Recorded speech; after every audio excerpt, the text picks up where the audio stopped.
Hi everyone, welcome back to the channel where we talk about all things mindset, personal development and nervous system regulation, manifestation, and we kind of come on and we have our own community about where we are on our journey. So today I wanted to talk a little bit about the subconscious and the nervous system and why it is important to understand that a lot of our subconscious beliefs and most of our subconscious actions, beliefs and behaviors are all kind of connected to the nervous system. So when we look at the subconscious, it's basically 90% of how we operate, believe and act in our reality. So anything that we kind of see in our reality is really all coming from the programming within our subconscious mind. So when we look at the subconscious and the conscious mind, if we look at it, I suppose you probably heard the kind of idea of looking at it like an iceberg, where you have the tip of the iceberg at the top, which would be the conscious mind, which is about 10%, but then below is where all the kind of heaviness of the iceberg is, how powerful it is, the structure, how the strength of it, how it's built, is all coming from the subconscious, which would be 90%.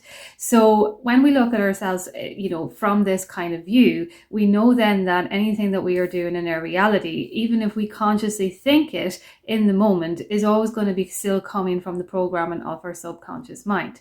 So what this means is that if we are somebody who has limiting beliefs, or if we're somebody who is having this conscious idea of whatever it is that we are manifesting or creating, and let's say, for instance, we have just began doing this kind of maybe mental affirmations, we will look outside of our reality and we may not see an instant reflection of maybe this great relationship that we're manifesting, or this new house or car or whatever it is that we are manifesting, because we have these kind of old limiting subconscious beliefs that kind of hold us back. So how this can look is we start to do our affirmations, and maybe for some strange reason the opposite will start to happen. But the opposite is really happening because the subconscious mind can't tell real from fake. So it's always going to go with what actually is what it can prove.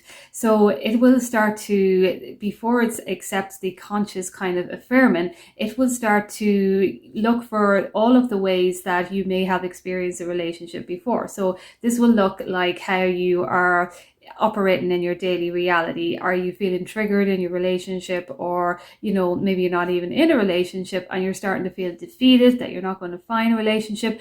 But all of those type of things are actually your subconscious mind trying to protect you, because it only knows one way that you may have experienced what a relationship actually means to you. So why this ties into the nervous system is because we hold a lot of our emotional traumas, and all of our emotions will come from the nervous system. And the subconscious mind always picks up on emotions quicker than it does the affirmations. So even though we are using repetitive affirmations, until the subconscious mind decides to actually correlate with the conscious mind, it's going to pick up on the emotion quicker than it will actually connect to the conscious mind.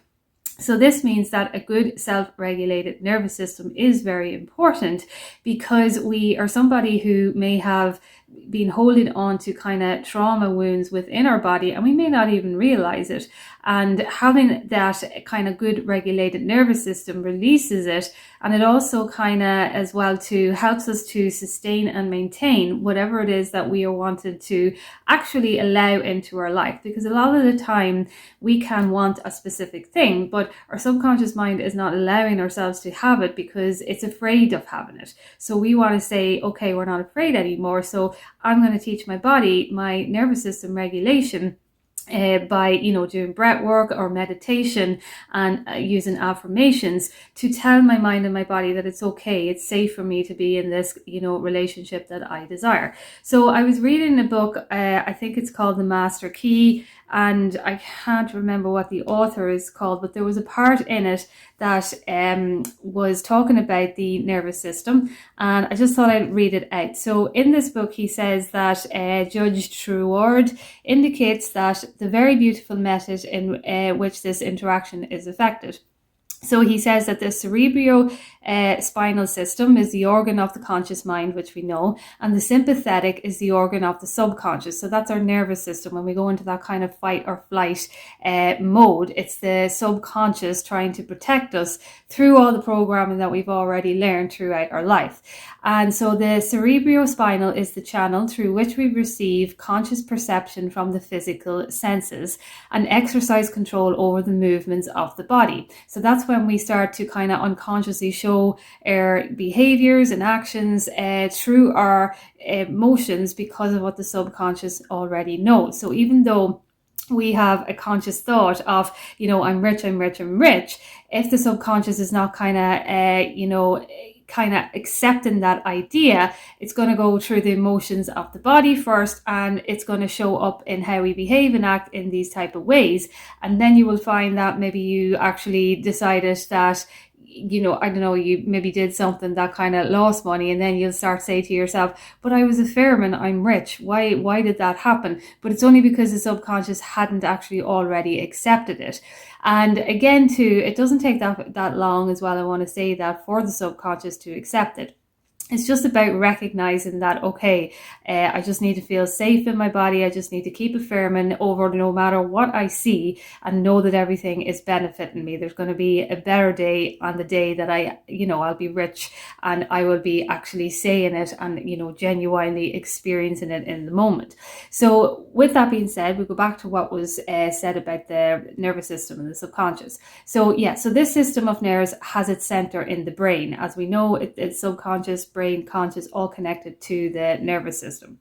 The sympathetic system has its center in the ganglionic mass at the back of the stomach, known as the solar plexus. And anyone who has listened to this channel will know how much I talk about our chakras and all of the 7 pivotal points within our body, down through our spine, that holds on to certain different emotions that we may have experienced throughout our life. So this is the channel of that mental action, which unconsciously supports the vital functions of the body. So we have the subconscious that is connected to, the solar plexus, the nervous system, and it unconsciously supports our body. So through our breathing, through our, keeping us alive when we are asleep, with the beat of our heart, the air going into our lungs, all of this is unconscious.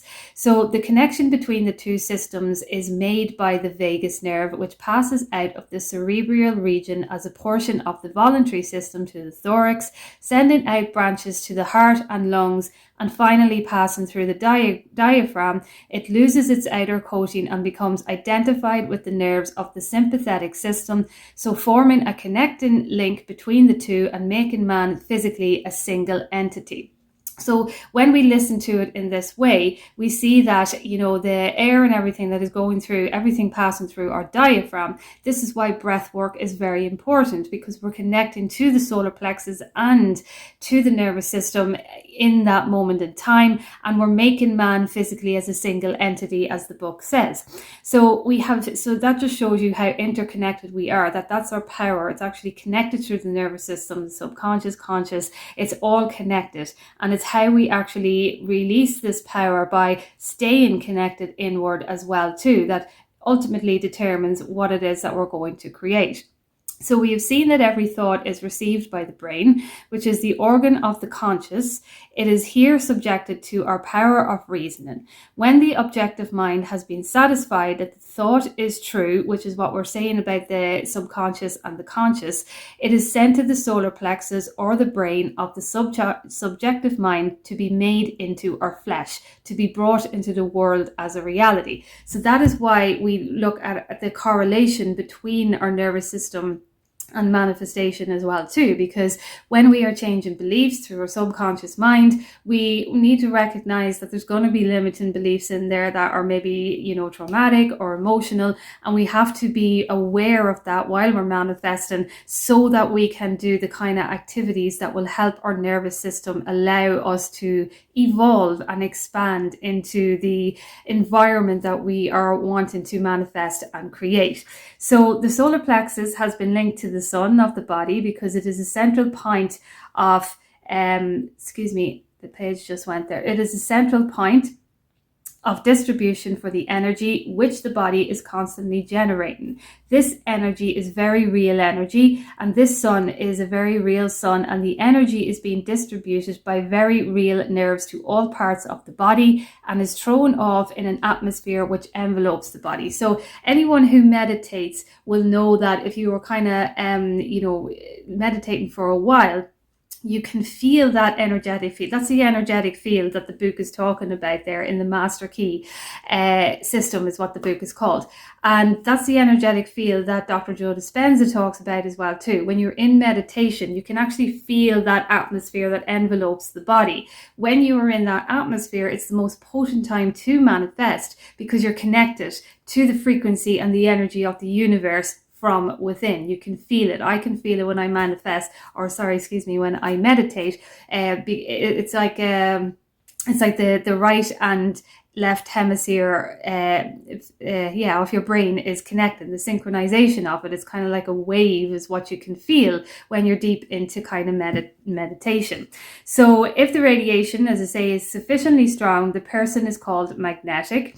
He is said to be filled with personal magnetism. Such a person may wield an immense power for good. His presence alone will often bring comfort to the troubled minds with which he comes in contact.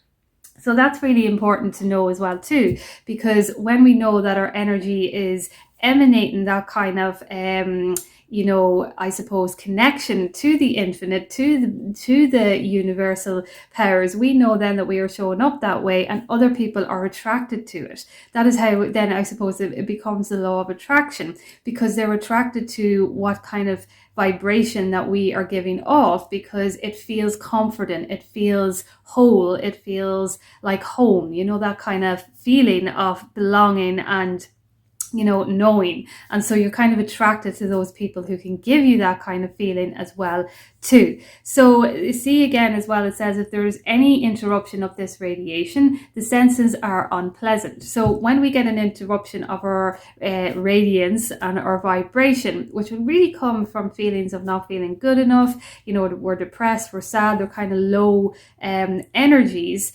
the flow of life and energy to some part of the body is stopped. So that is kind of what happens then, and why there may be delays in our manifestation, because maybe we spiral.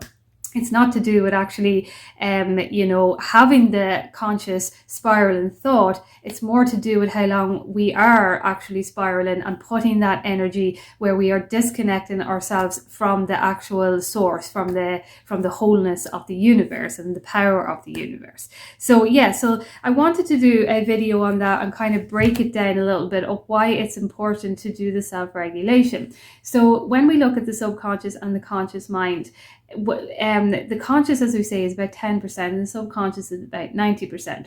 So if you are someone who decides, okay, I'm going to get up now every day for the next month and I'm going to have routines and I'm going to build healthy habits and I'm going to use positive affirmations and I'm going to do self-regulation on my nervous system, I'm going to dive deeper into me and I'm going to do this every day no matter what it is that I am seeing, or even when I feel defeated, I'm going to keep going, because this is teaching my subconscious mind that I'm okay, that I'm strong, that I can overcome these negative limiting beliefs. And once we start to do that over a period of time, if you consistently do this and you do this as a part of your lifestyle change, the days then that you get conscious thoughts that are going to be negative will be completely overridden by the subconscious, because the subconscious will have learned the new way of being. And that's where it gets kind of exciting, because you won't be spiraling for as long. You'll have negative thoughts, but the subconscious won't be looking for the negative because it knows a new way now, because you've reprogrammed it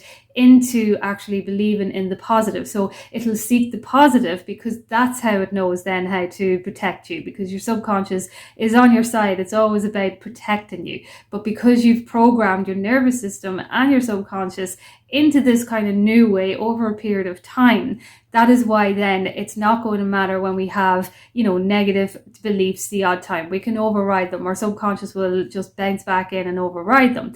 But that's why then we don't want to be feeling defeated if we have an off day, because off days are human and we're going to get them, whether we are, positive 24/7 or not. There'll be a day where, things just will not actually feel that good, and that is okay, because it's the work that we do on a dominant basis that is important, rather than the less work that we do, I suppose, of not being aware on the days that we are good, if that makes sense. So I just wanted to do a video on that, and if you have any questions, you can comment down below and I will chat to you soon.